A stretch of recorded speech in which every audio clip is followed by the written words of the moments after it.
I never told my son about my monthly salary of $30,000.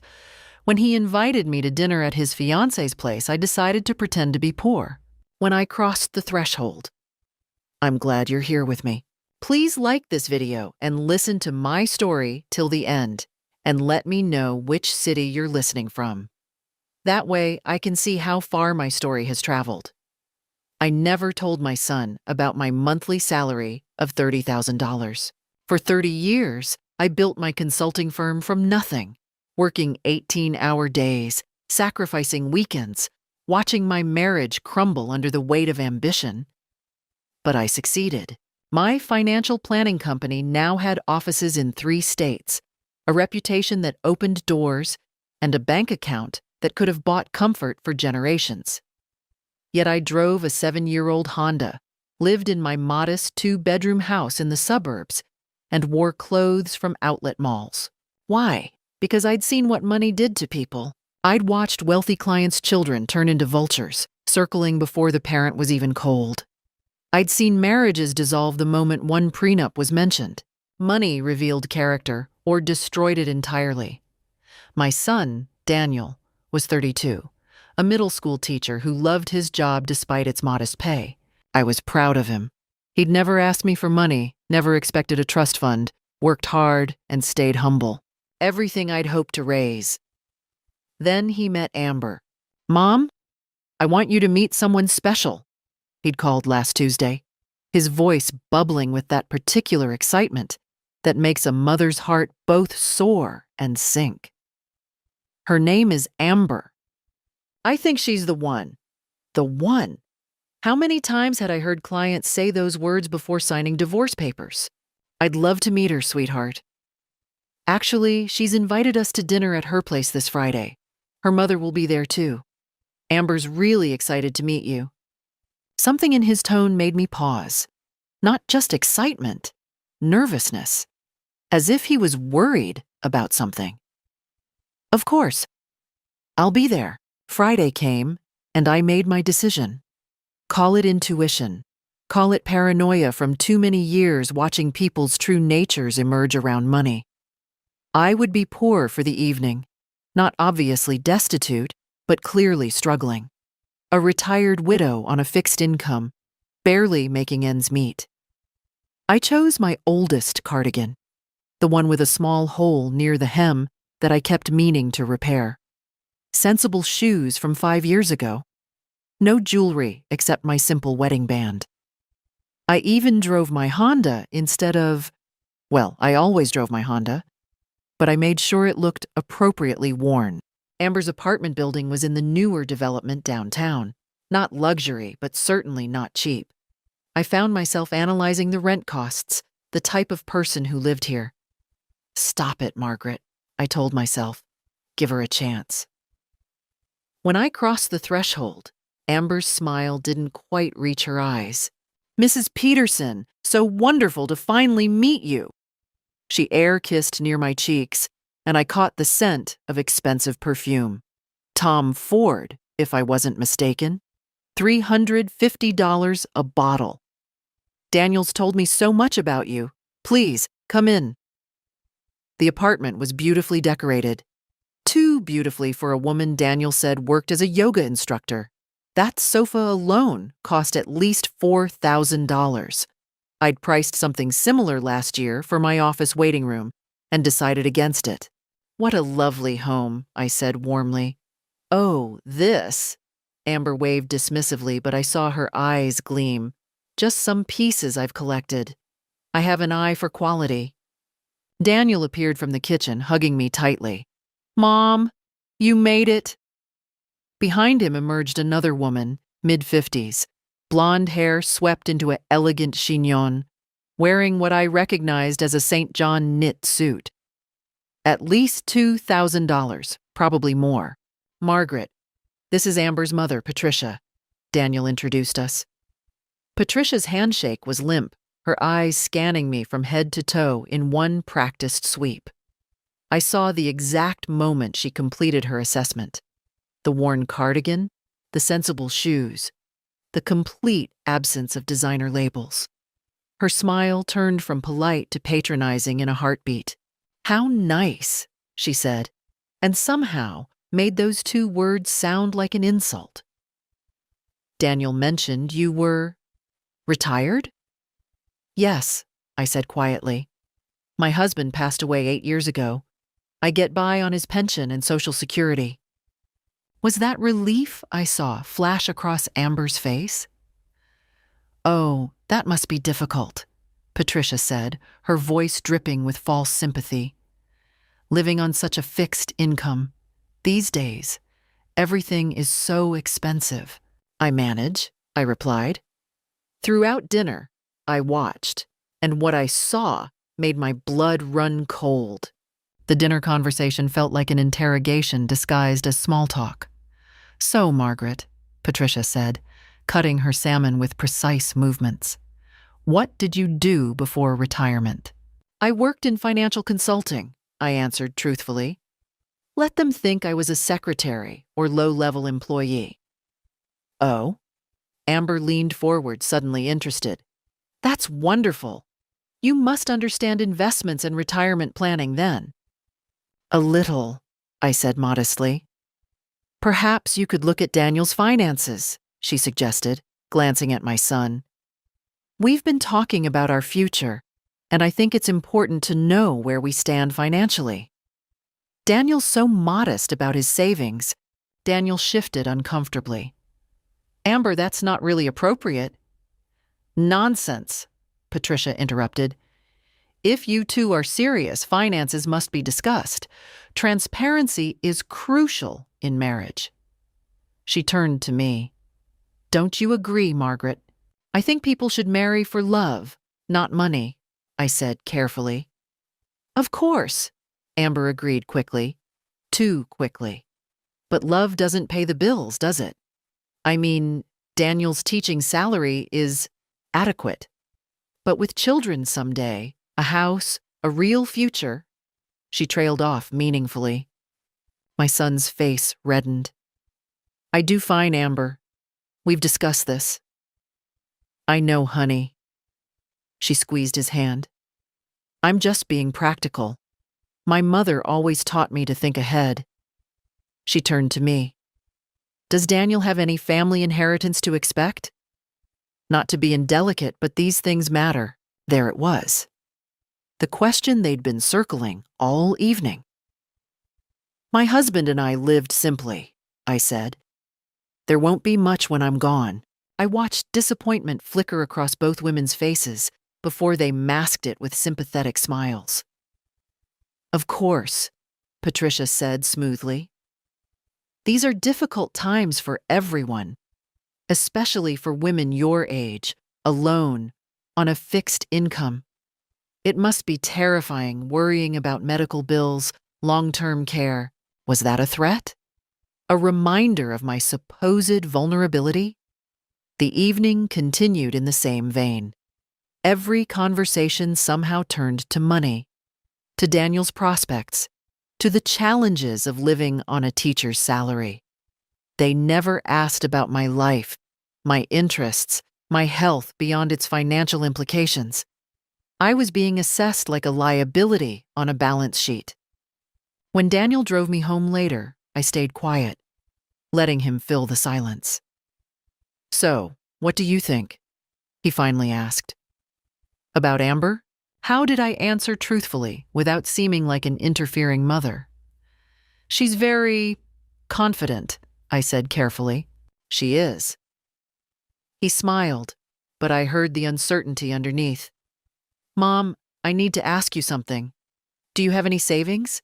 Amber's been hinting that we might need help with a down payment on a house, and My heart broke.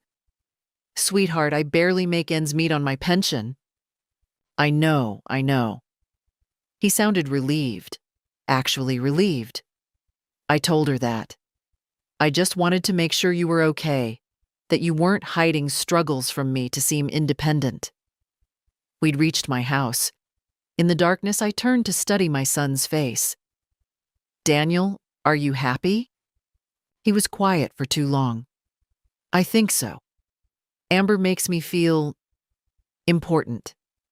successful, like I could be more than just a teacher. You are more than just a teacher. You shape young minds every day. Yeah, he didn't sound convinced. But sometimes I wonder if that's enough. For Amber, I mean.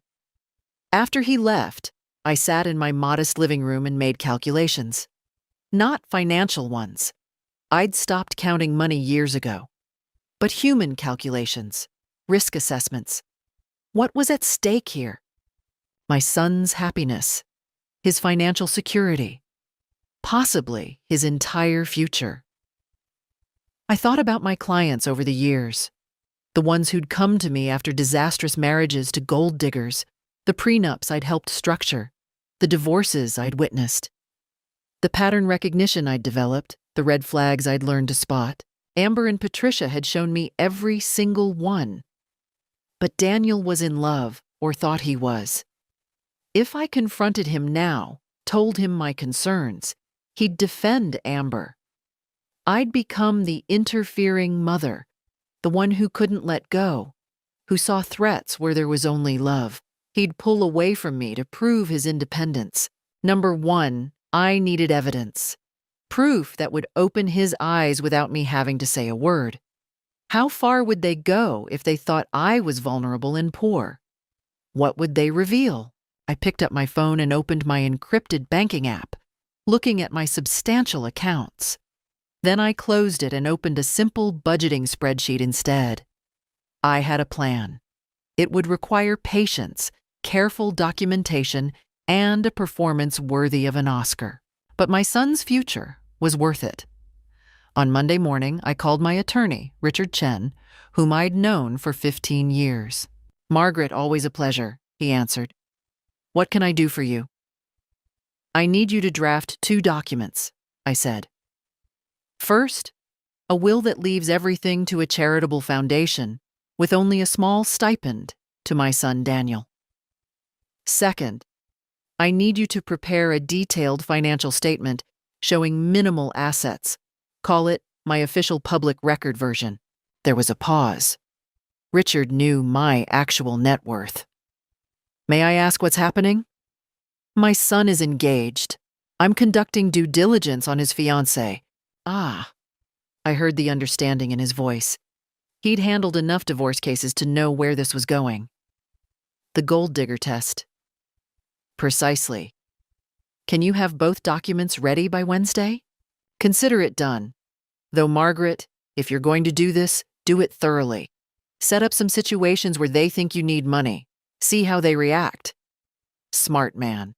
Already planning it. "Wednesday afternoon," Daniel called. "Mom, Amber wants to take you shopping. A girl's day out," she said. "She feels bad about not spending enough time getting to know you." I smiled grimly. "That sounds lovely." Saturday, I met Amber at an upscale shopping center. She was dressed impeccably, another expensive outfit that made me mentally calculate her actual income versus her apparent spending habits. "Margaret." She kissed my cheek. "I'm so excited for today. I thought we could shop a bit, have lunch, really bond." We started in a jewelry store. Amber tried on several pieces, admiring herself in the mirror with each one. The sales associate hovered nearby, clearly recognizing a potential big sale. "Oh, this bracelet is gorgeous," Amber sighed, holding up a diamond piece with a $12,000 price tag. "What do you think, Margaret?" "It's beautiful," I said honestly. She glanced at me sideways. "You know, Daniel's birthday is coming up. I'd love to get him something special, but yoga instructors don't exactly make a fortune." She laughed. "If only I had a fairy godmother to help." Was she actually hinting that I should buy Daniel's own birthday gift? Through her? "It is expensive," I said carefully. "I'm sure Daniel would appreciate something more personal. Something from the heart." Her smile tightened. "Of course. Though doesn't it bother you that your son will never be able to afford nice things on a teacher's salary?" "He seems happy." "Does he?" She set down the bracelet. Margaret, can I be honest with you? Mother to almost daughter? Here it comes. I love Daniel. I truly do. But love isn't enough. I grew up poor, really poor. I've worked hard to build a certain lifestyle, and I won't go backward. Daniel has potential, but he needs motivation. Someone pushing him to be more. More than a teacher who loves his job? More than someone who settled. She touched my arm. Don't you want more for him? Don't you want him to have security? I want him to be happy. Happiness doesn't pay for retirement homes, Margaret. Her voice turned cold. You should know that, being elderly and on a fixed income. What happens when you can't take care of yourself? Daniel will have to support you. Can he afford that on a teacher's salary while supporting a wife and children? There it was, the threat wrapped in concern. I wouldn't want to burden him, I said quietly. Then maybe you should think about that. She smiled sweetly. Maybe you should encourage him to pursue better opportunities.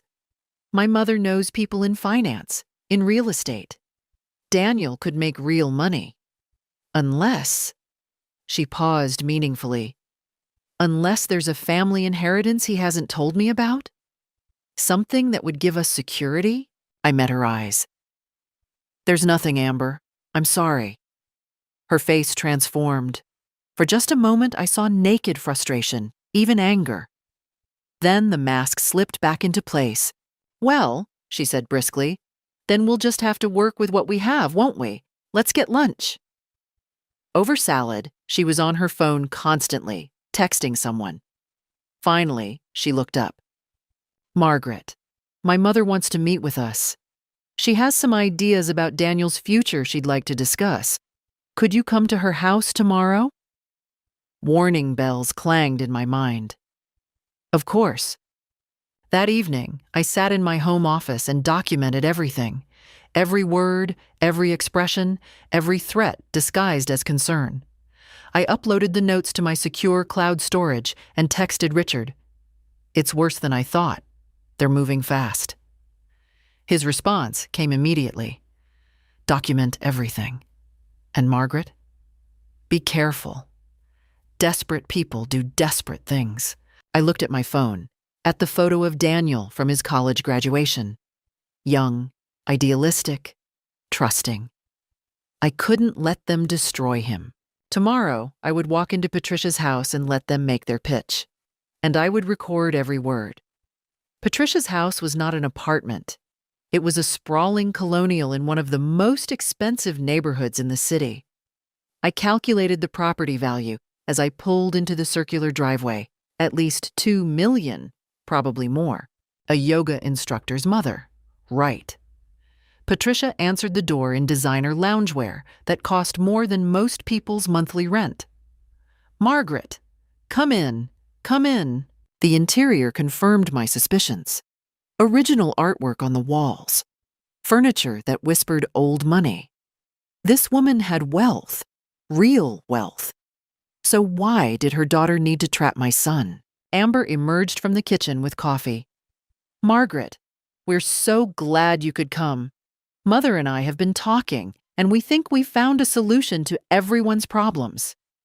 I sat on an uncomfortably expensive chair. Oh? Patricia settled across from me, her posture perfect. Margaret, let's be frank. You're an elderly woman living on a fixed income. Daniel is a teacher barely making ends meet. Amber deserves better, but she loves your son. We want to help. Help how? My late husband left me comfortable, Patricia said smoothly. I'm willing to invest in Daniel's future. Send him back to school for his MBA. Set him up in a proper career. But, there's always a but. But we need assurances, Amber continued. We need to know that you won't become a financial burden, that you'll take care of yourself and not drain Daniel's resources. I let the silence stretch. What kind of assurances? Patricia leaned forward. Sign over your house to Daniel now. Move into a nice assisted living facility. We've already researched some affordable options. That way, when you inevitably need more care, Medicaid will cover it. Your house will already be protected in Daniel's name. I felt my blood turn to ice. They wanted me to make myself destitute to qualify for government assistance so they could control my son's inheritance. I see, I said carefully. Think about it, Amber pressed. You'd be helping Daniel, giving him security. Isn't that what mothers do? I set down my coffee cup. I need time to think. Patricia's expression hardened. There isn't much time, Margaret. Daniel and Amber are planning to announce their engagement next month. We need to know where everyone stands before then. Is that a threat? It's reality. Patricia stood, towering over me. You seem like a practical woman. Surely you see the logic here. You sign over the house, we invest in Daniel's future. Everyone wins. And if I don't? Amber's voice turned sharp. Then maybe Daniel needs to understand how selfish his mother is being, how you're holding him back from opportunities because you're clinging to a house you can barely afford. I stood, gathering my purse. I think I should go. Think carefully, Margaret. Patricia called as I walked to the door. We're trying to help, but with or without your cooperation, Daniel's future is going to change. The question is whether you'll be part of that future or an obstacle we have to remove. I drove home with shaking hands. They weren't just gold diggers. They were con artists. Experienced, organized, and clearly had done this before. That night, I made calls. First to Richard, explaining everything. Then to a private investigator I'd worked with on client cases, a former FBI agent named Sarah Mitchell. Sarah, I need a background check, deep dive, 2 subjects. Give me names. I provided everything I knew about Amber and Patricia. Sarah, I think they're running a con. I need to know if they've done this before. I'll have preliminary results in 48 hours. Next, I called my son. Daniel, I need to tell you something. Mom, is everything okay? Amber and her mother just asked me to sign my house over to you and move into assisted living. Silence. Then, they what? They said it was to protect assets, to help your future. Mom, I didn't know anything about this, I swear. He sounded horrified. That's insane. I would never ask you to do that. I know, sweetheart, but I think you need to know who you're planning to marry. Let me talk to Amber. There must be some misunderstanding. After we hung up, I sat in the darkness. I documented everything, recorded it on my phone. I had evidence. But would it be enough? My phone buzzed. A text from an unknown number. Stop interfering or you'll regret it. Daniel doesn't need you poisoning him against his future. Then another. We know where you live. We know your routine. Accidents happen to elderly women all the time. My hands trembled, but I forwarded both messages to Sarah and Richard, then called the police non-emergency line to file a report. The officer was sympathetic but clear. Unless they make a direct threat or attempt something physical, there's not much we can do. Keep documenting everything. For 3 days, I took a break. I stayed home, ordered groceries online, and let Sarah work.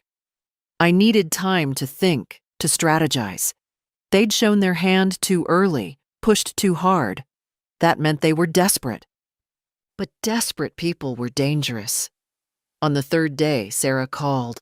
Margaret, you need to hear this. Sit down. Sarah's voice was grim.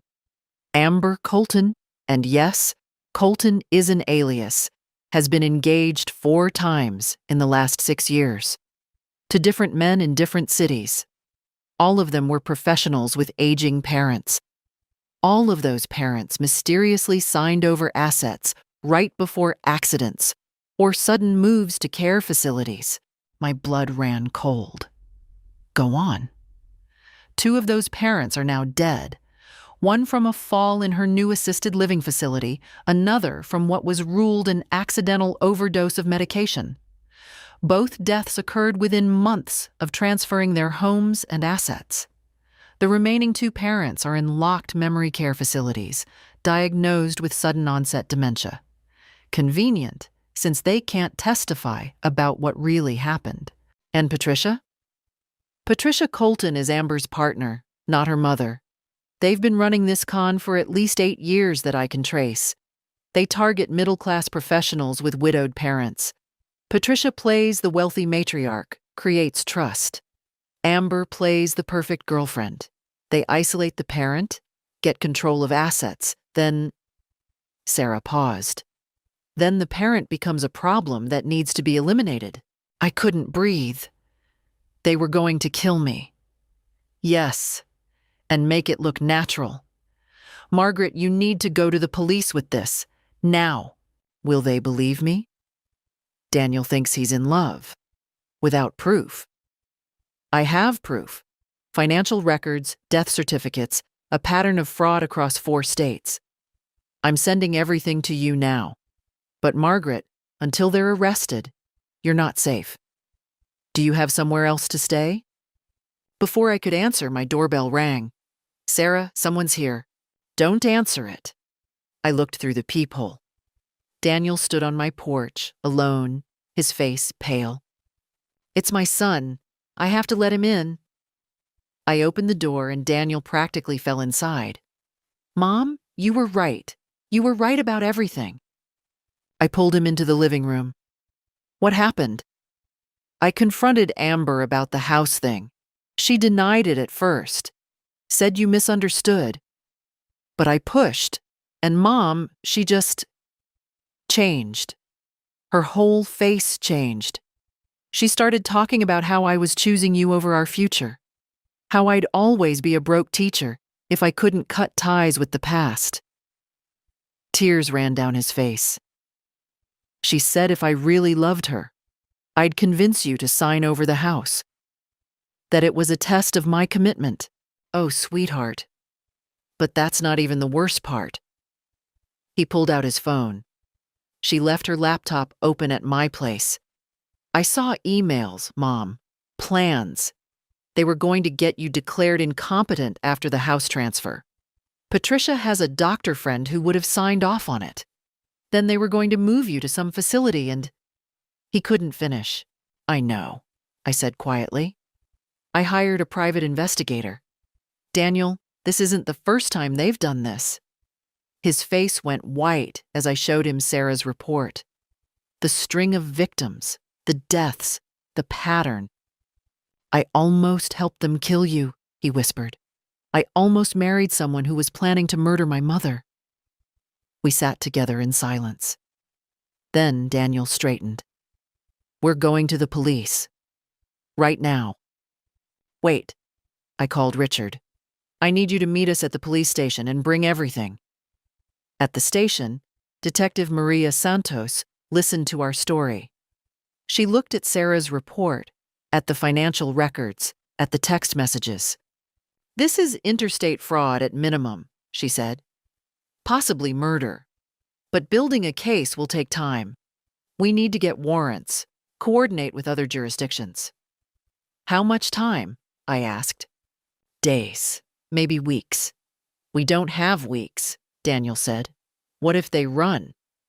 Detective Santos looked at me thoughtfully. Unless we could catch them in the act. Make them think everything is going according to plan. Get them to incriminate themselves. You want me to be bait, I said. I want you to be safe, she corrected. But if you're willing to wear a wire, meet with them one more time. Let them think you're agreeing to their plan. We might get enough for immediate arrests. Daniel grabbed my hand. Mom, no. It's too dangerous. I looked at my son, then at the detective, then at the report detailing 4 other families destroyed by these women. I'll do it, I said. But I want police close by, and I want this to end. Completely. Detective Santos nodded.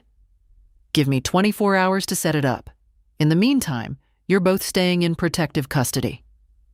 That night, in a hotel room paid for by the police department, Daniel and I talked for hours about his relationship, about red flags he'd ignored, about the guilt he felt. You were in love, I told him. Or thought you were. That's not a crime. I almost got you killed. But you didn't. You saw the truth in time. That takes courage.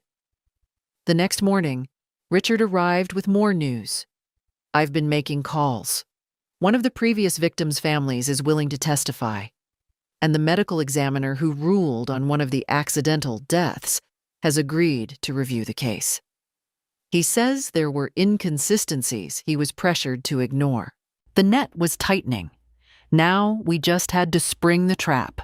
Detective Santos set the meeting for Thursday afternoon at Patricia's house. I wore a wire so small I could barely feel it. Daniel wanted to come, but the detective refused. She needs to go alone, Santos explained. If they sense a trap, they'll bolt. We'll have officers in an unmarked van 2 houses down, and I'll be monitoring the feed in real time. At the first sign of physical threat, we come in. What constitutes a sign? Daniel asked. Trust me, I'll know. I drove to Patricia's house with practiced calm. Inside, I was terrified. These women had killed before. They were experts at making deaths look natural. But I thought of those other families, those other victims who had no one to speak for them. Someone had to stop this. Patricia answered the door with a smile that didn't reach her eyes. Margaret, we're so pleased you reconsidered. Inside, Amber sat on the sofa, looking nervous. Good. They should be nervous. I've been thinking about your proposal, I said carefully. About the house. And? Patricia leaned forward eagerly. I have questions. How exactly would this work? Patricia's face relaxed into her well-practiced sympathetic expression. It's quite simple. You sign a quitclaim deed transferring the house to Daniel. We have a wonderful assisted living facility selected, very affordable. Once you're settled there, we'll help Daniel with his MBA program.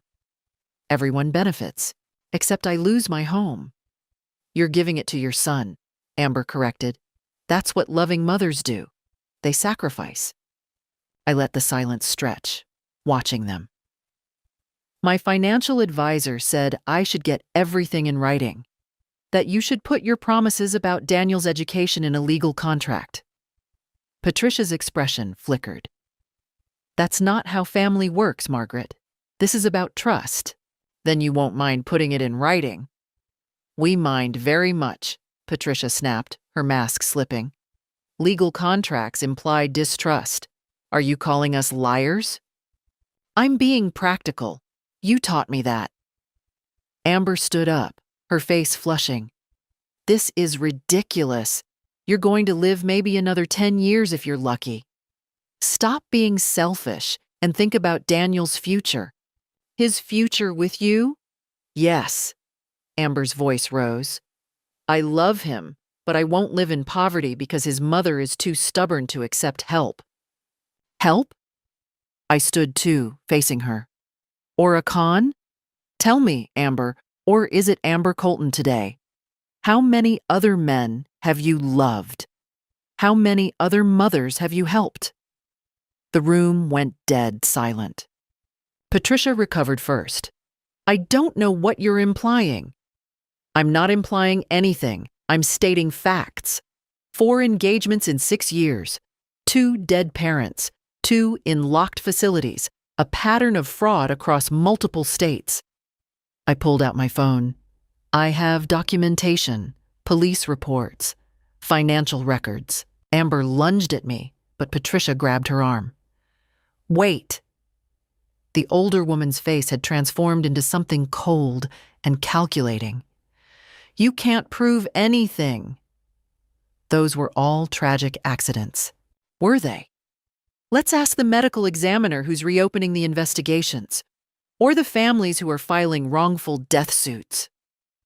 Patricia took a step toward me, her voice dropping to a menacing whisper. You have no idea what you're playing with, you stupid old woman. We've done this a dozen times. We know how to make problems disappear. Is that a threat? It's a promise. She smiled, and it was the most terrifying thing I'd ever seen. You think you're clever, hiring investigators, going to the police. But accidents happen. You're elderly, alone, frail.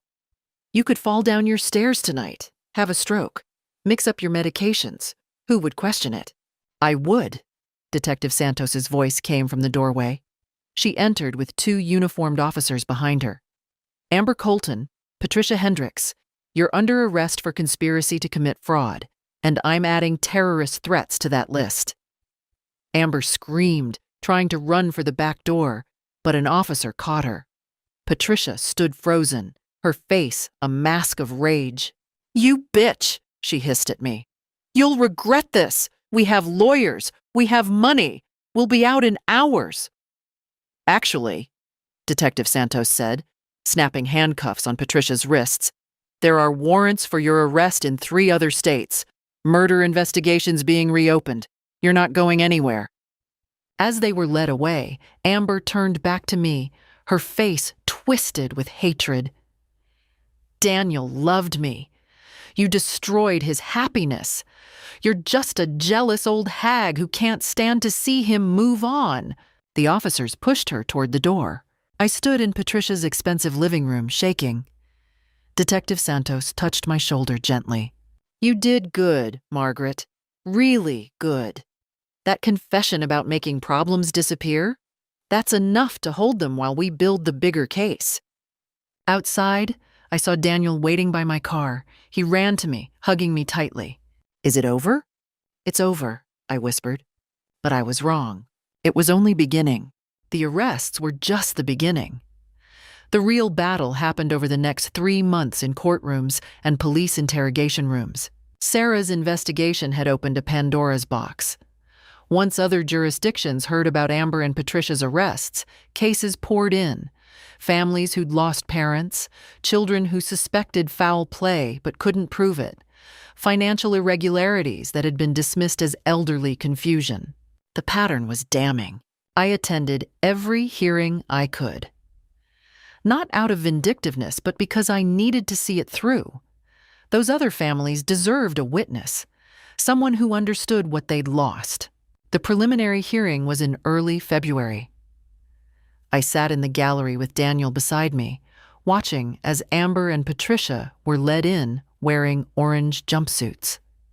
How different they looked now. No designer clothes, no perfect hair, no masks of sympathy and charm. The prosecutor, a sharp woman named Denise Rothman, laid out the case methodically. The defendants operated a sophisticated criminal enterprise targeting vulnerable families for over 8 years. They would identify middle-aged professionals with widowed parents, typically mothers. Miss Colton would begin a romantic relationship while Ms. Hendricks posed as her wealthy mother. Once trust was established, they would isolate the parent, convince them to transfer assets, then ensure the parent either died or became incapacitated before they could reclaim their property. She projected a chart on the screen. 9 families, 9 mothers, 2 dead from falls, 2 from medication errors, 3 in locked dementia facilities despite having no previous cognitive issues, 1 from an accidental house fire, and 1, me, who survived. In the case of Margaret Peterson, Rothman continued, we have something previous investigations lacked, premeditation in the defendant's own words. She played the audio from my wire. Patricia's voice filled the courtroom. We know how to make problems disappear. You could fall down your stairs tonight, have a stroke, mix up your medications. Who would question it? Amber's attorney stood. Your Honor, that's clearly taken out of context. My client was upset, speaking emotionally. Your client, Rothman interrupted, was describing a methodology that matches the deaths of two previous victims. Marion Hayes, 68, fell down the stairs in her assisted living facility 3 weeks after signing over her home. The medical examiner found bruising inconsistent with a simple fall. Ruth Brennan, 71, died from an overdose of blood pressure medication.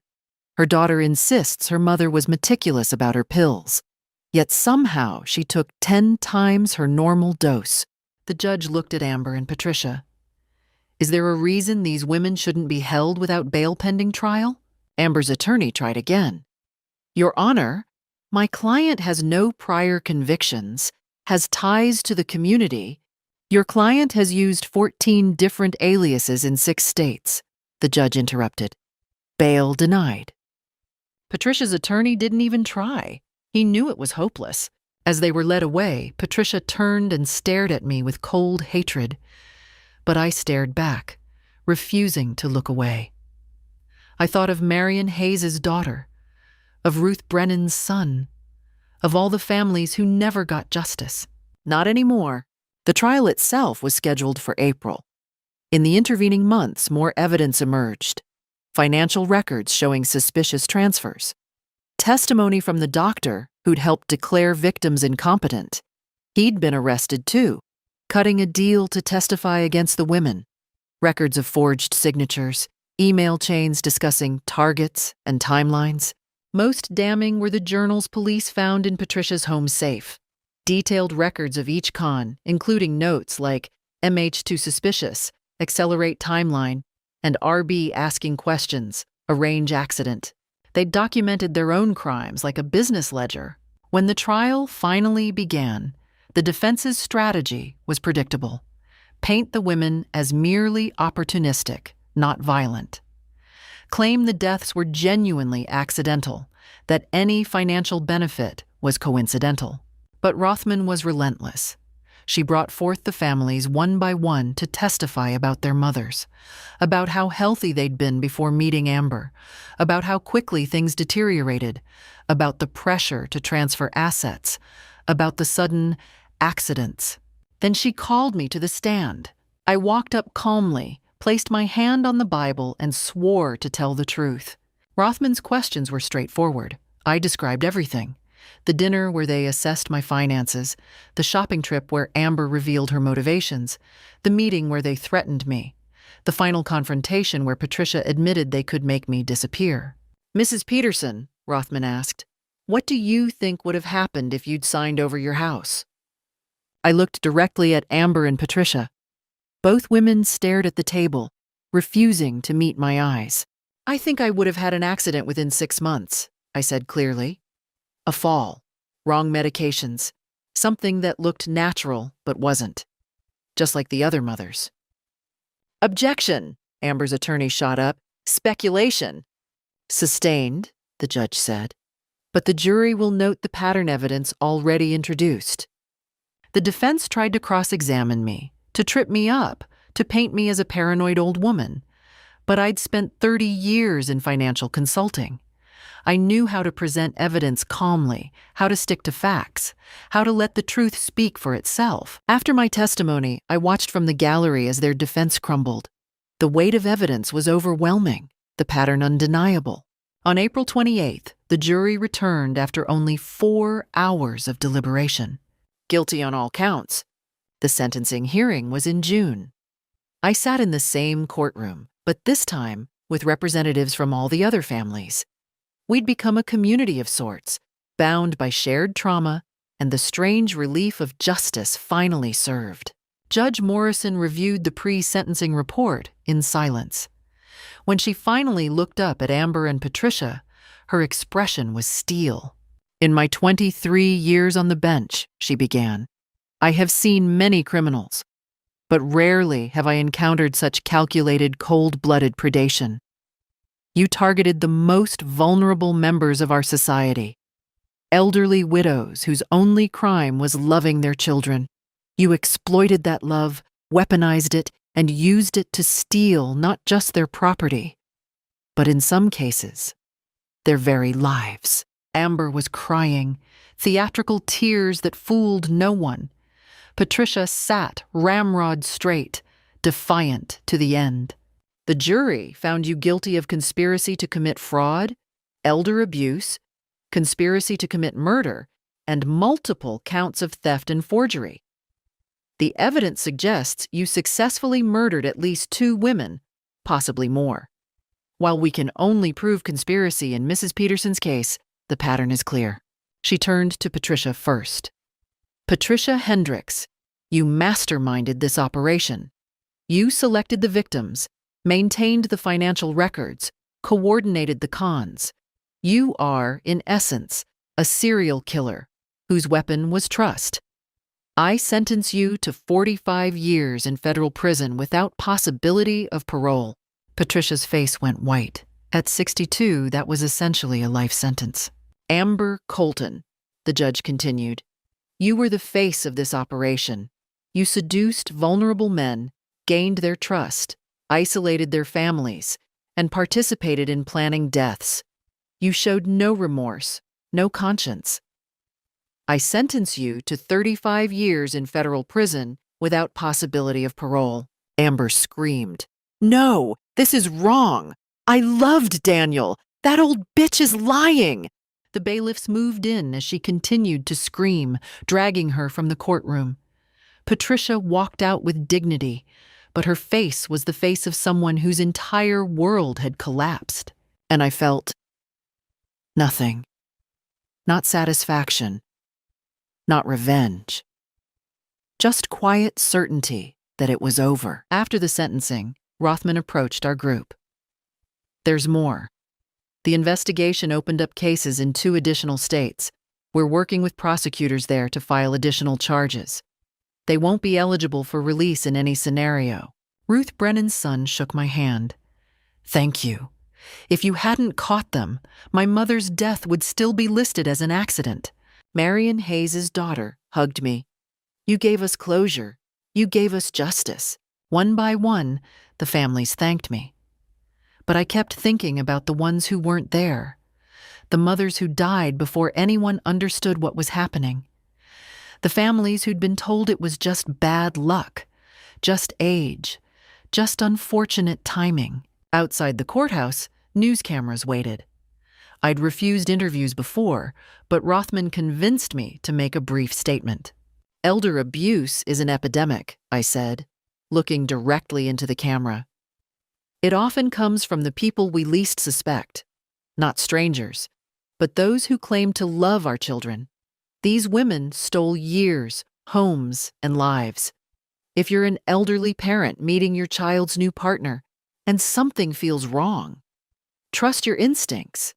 If someone is pressuring you to sign documents, transfer assets, or move away from your support system, get help. Call the police. Call an attorney. Don't become another statistic. Daniel stood beside me, his hand on my shoulder. After the cameras left, we sat on a bench in the courthouse square. I keep thinking, he said quietly, about how I defended her. How I told you that you were being paranoid. How close I came to losing you. But you didn't. You saw the truth in time. Did I? Or did you have to nearly get killed to open my eyes? I turned to face him. Daniel, you were fooled by experts. They'd perfected their system over years, destroyed multiple families. The fact that you questioned it at all, that you confronted Amber instead of blindly going along, shows your character. You could have ignored your doubts. You didn't. He was quiet for a long moment. I'm taking a leave from school. I need time to process this. Maybe therapy. That's wise. And Mom? He looked at me seriously. I need to know, the money thing? Why did you hide your financial situation from me? Really? I'd known this question was coming. Because I wanted you to value work for its own sake, to find meaning in teaching, not just a paycheck, to choose partners who loved you, not your inheritance, and because I paused. Because I saw too many families destroyed by money. I wanted you to build your own life, make your own choices, without the weight of expectations or the target of wealth on your back. But you were testing Amber. Yes, and she failed spectacularly. He smiled, the first real smile I'd seen from him in months. She certainly did. We sat in silence, watching people pass by. Normal people with normal problems, unaware that justice had just been served a few floors above them. What now? Daniel asked. Now, I said. We rebuild. You heal. I go back to work. We move forward. Together? Always together.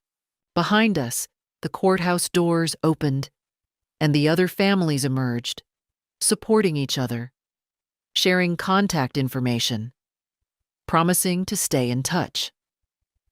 A community born from tragedy, but strengthened by survival. Patricia and Amber would spend decades behind bars. Their names would be associated with betrayal and murder. Their freedom was gone forever. And I could finally sleep peacefully again. 6 months after the sentencing, life had found a new rhythm.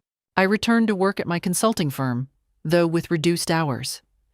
My story had made national news, and surprisingly, business boomed. Clients wanted to work with someone who demonstrated such fierce protection of family assets. Several law firms hired me to consult on elder abuse cases, helping other families identify and prevent financial predation. I started a foundation in honor of Marion Hayes and Ruth Brennan, the two mothers who didn't survive. The foundation provided free legal services to elderly people facing pressure to sign over assets and funded investigations into suspicious elder deaths. Within months, we'd helped 12 families avoid cons, similar to what Amber and Patricia had run. Daniel returned to teaching after his leave, but with a new perspective. He started a financial literacy program at his school, teaching teenagers about recognizing manipulation and protecting vulnerable family members. He told his students about his experience, not the details, but the lessons about trusting instincts and questioning relationships that seemed too good to be true. I want them to be smarter than I was, he told me one evening over dinner at my house. I want them to see red flags before they're in too deep. We grew closer through the trauma. He called every day. We had dinner twice a week. He was dating again, slowly, carefully, and actually introduced me to women early in relationships, valuing my opinion. Is she secretly plotting to kill you and steal my house? He'd joke. But underneath the humor was real caution, wisdom earned through painful experience. One afternoon in November, Richard called with news. Margaret, thought you'd want to know. The appeals were denied. Patricia and Amber's convictions stand. They're being transferred to maximum security federal prison. How are they doing? Poorly. I could hear the satisfaction in his voice. Patricia's in solitary after attacking another inmate. Apparently, she tried to run another con inside and the victim didn't take kindly to it. She's got 2 more years added to her sentence for assault. And Amber? Amber's in general population but completely ostracized. Word got around about what she did, targeting elderly mothers. Even criminals have standards, apparently. She requested protective custody, but was denied. Last I heard, she spends 23 hours a day in her cell, afraid to go to the cafeteria. I should have felt triumphant. Instead, I just felt tired. They did this to themselves. That they did. Oh, and the civil suits are proceeding. The families are suing for wrongful death and fraud. Patricia's assets have been frozen. Turns out she had quite a bit stashed away from previous cons. It's all being seized for restitution. After we hung up, I thought about Patricia in her cell, the wealthy lifestyle she'd built through cruelty, now reduced to a 6x8 prison cell. About Amber, young enough that she'd be elderly herself before seeing freedom, if she survived that long. Their lives were over. They'd destroyed themselves through greed and cruelty. Meanwhile, I received a letter from one of the families we'd helped through the foundation, a woman named Carla, whose elderly father had been targeted by a similar couple. Because of our alert system, she'd recognized the pattern and stopped it before any assets were transferred. You saved my father's life and his legacy, she wrote. Because of you, he's still in his home, still independent, still himself. I can never thank you enough. These letters arrived regularly. Each one was a reminder that good could come from trauma, that survival could be transformed into protection for others. Daniel met someone new in January, a fellow teacher named Rachel who taught art at his school. She was kind, genuine, and when I met her for the first time, her eyes showed real warmth, not calculation. "It's so wonderful to meet you, Mrs. Peterson," she said, shaking my hand. "Daniel talks about you constantly, about how you're his hero." "I'm not a hero," I protested. "You are to him," Rachel said simply. "And honestly, from what I've heard, you're a hero to a lot of people." I invited them both to dinner at my house, my real house, which I'd never leave now. It represented more than property. It represented autonomy, independence, the right to make my own choices. During dinner, Rachel asked about my work. Not my finances, not my assets, just my actual work. "I help families protect themselves," I explained. "I try to make sure what happened to us doesn't happen to others." "That must be so fulfilling," she said, "using your experience to help people." Daniel watched her with such open affection, such genuine happiness, and I could see it was real. She wasn't performing. She wasn't playing a role. She was just Rachel, an art teacher who loved my son for who he was, not what he might inherit. After they left, I stood in my living room and felt something I hadn't felt in a year. Peace. My home was still mine. My son was safe. My work had purpose. And somewhere in a federal prison, Patricia and Amber were learning that cruelty had consequences. Justice, I realized, wasn't just about punishment. It was about restoration, about rebuilding what they'd tried to destroy. And we had rebuilt, stronger than before. Looking back now, I understand the lesson this experience taught me. Trust your instincts, but verify everything. Love doesn't demand that you surrender your security. Real love respects boundaries, values independence, and would never ask you to make yourself vulnerable. I learned that protecting family sometimes means being willing to look like the villain. That wisdom earned through decades of life isn't paranoia. It's pattern recognition. I learned that evil often wears a beautiful face and speaks words of love while planning destruction. But I also learned that truth prevails, that justice exists, and that courage can protect not just yourself, but countless others. So I ask you, what would you have done in my place? Would you have trusted your instincts or dismissed them as an old woman's fears? Would you have had the courage to pretend, to investigate, to set a trap? If this story resonated with you, if you know someone who needs to hear it, please share it. Leave a comment about your experiences or instincts you've had to trust. Subscribe so you never miss stories that might protect you or someone you love. And remember, defending yourself isn't cruel, it's necessary. Thank you for listening to my story. Stay safe, trust your gut, and never let anyone convince you that protecting yourself is selfish. It might just save your life.